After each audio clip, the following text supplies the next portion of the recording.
Today's episode is brought to you by Forvis Mazars. SoundCartel.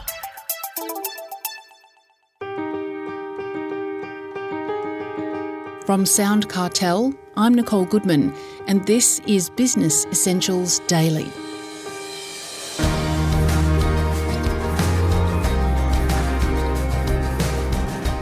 Some employees feel that their salary doesn't fairly reflect the work that they do.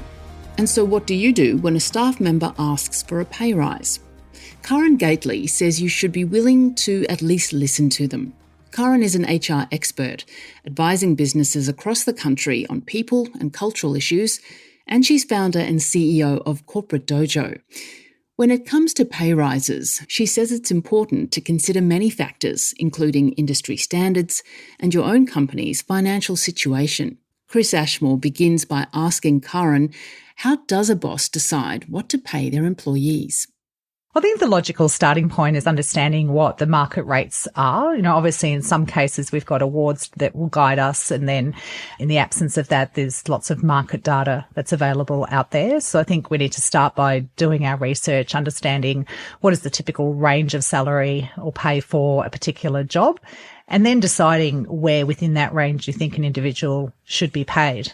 When it comes to employing a new employee, particularly a junior worker, is it worth erring on the side of providing them a lower salary and then seeing how things go?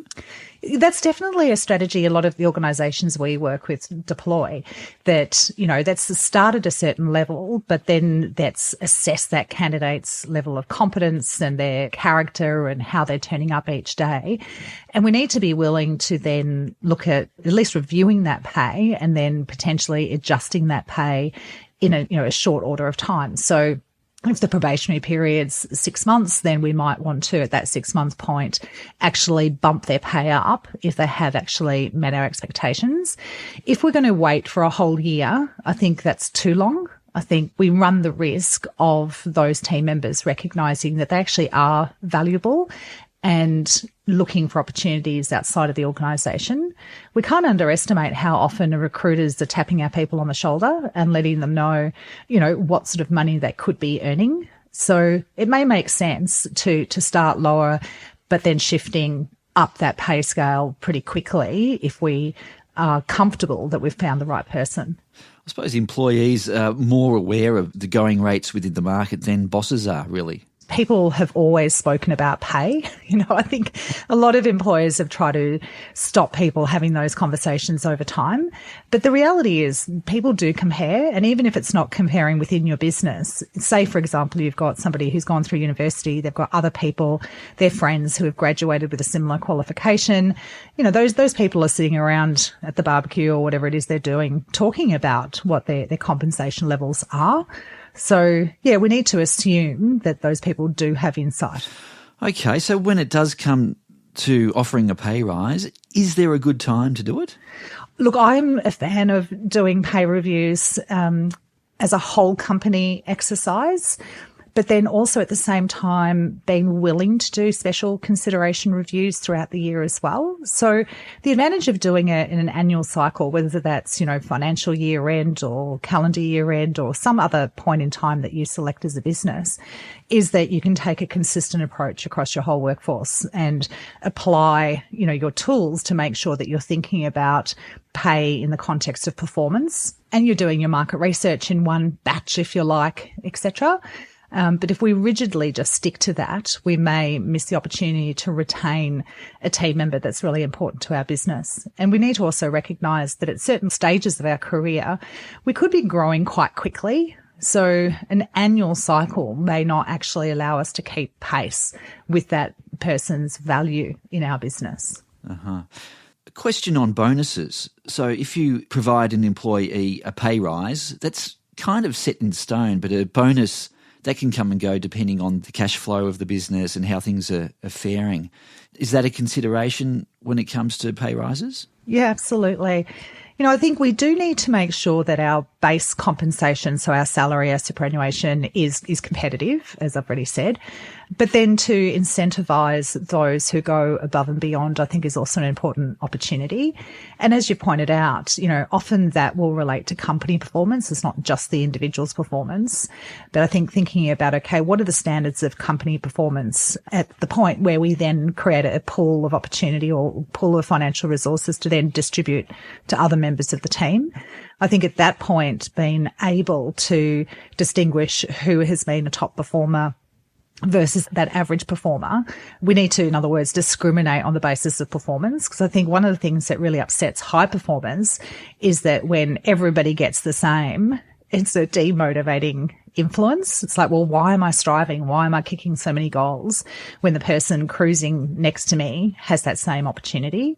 And then I think the other comment I would make, in some professions, it's especially important. So you're unlikely to get a highly talented, motivated salesperson, for example, without being willing to provide some kind of bonus or commission structure as part of their total reward package. Now, pensioners, they get a pay rise twice a year from Centrelink in line with CPI measured inflation. Is it reasonable for employees to also expect their pay packet to increase because of inflation? Yeah, I think, employers who are competitive in the space certainly provide that. I think as a starting point when we're thinking about, okay, it's annual pay review time, thinking about where is that CPI point sitting, but also in our industry, what are the average changes, if you like? And again, there's lots of freely available data that's published around this. So what's happening from a CPI perspective, what's happening from an industry perspective, and then setting our distribution of pay increases with that as the foundation. Obviously, whenever we're making these kinds of decisions, there's an overlay of affordability for the business. So we need to be mindful that if CPI is increasing, then the value of somebody's package is decreasing if we don't shift alongside it. But we also obviously need to make sure that the business is viable, sustainable if we're increasing our payroll at that level. So I think, in recent years, I've seen a lot more employers make decisions that are less than CPI, particularly coming out of COVID and the challenges that they've faced. But they've been wanting to send a strong signal to the team that we are still trying to be fair. We are still trying to share in the rewards of creating the success in the business. What do you say to an employee who perhaps out of the blue asks for a pay rise? I think we need to at least be willing to have the conversation. I think we're naive if we think we can just say, no, it's not pay review time, not interested in having this conversation. Really in that moment, we're forcing somebody to go look elsewhere for that increase. Now, if this is an underperformer, somebody you're not particularly concerned about retaining, well, then you might want to run that gauntlet. But, I think it is wise to at least be willing to engage in the conversation, understand why the person's asking for a pay review.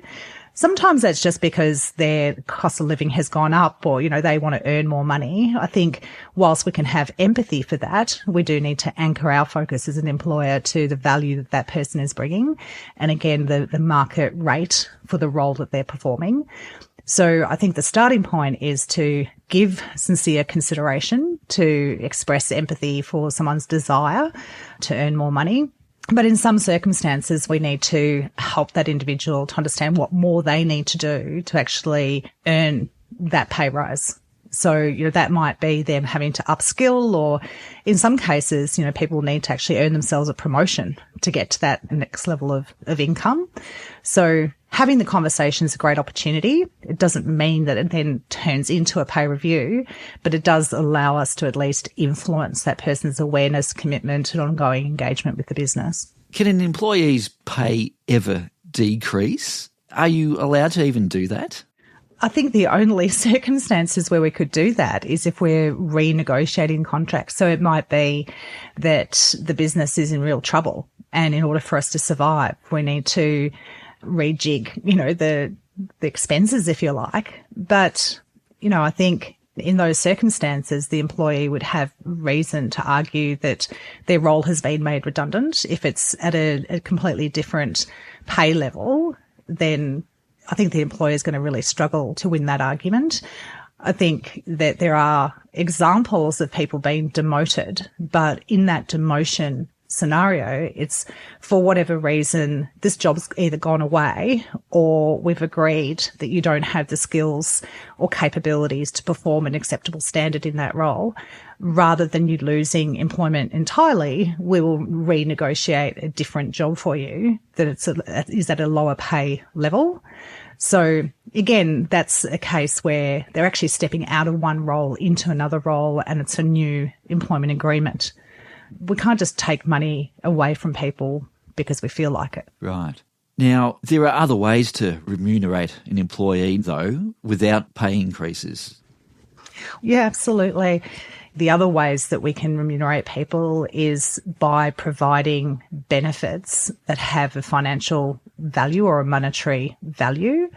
So an example of this might be that we're providing free gym memberships to our team. Obviously, they're not free. Somebody's actually paying for them.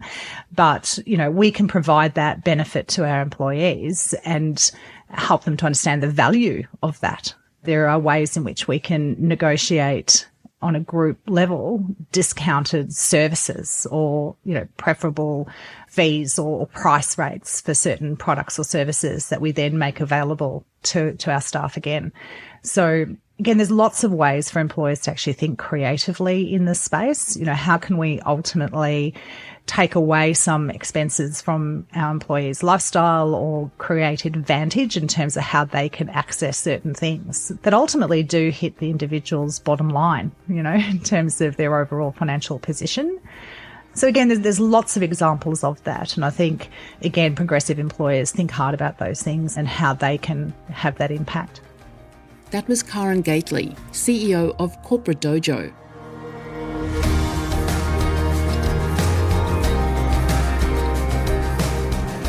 This episode of Business Essentials Daily is produced by the team at SoundCartel. Thanks for listening. I'm Nicole Goodman.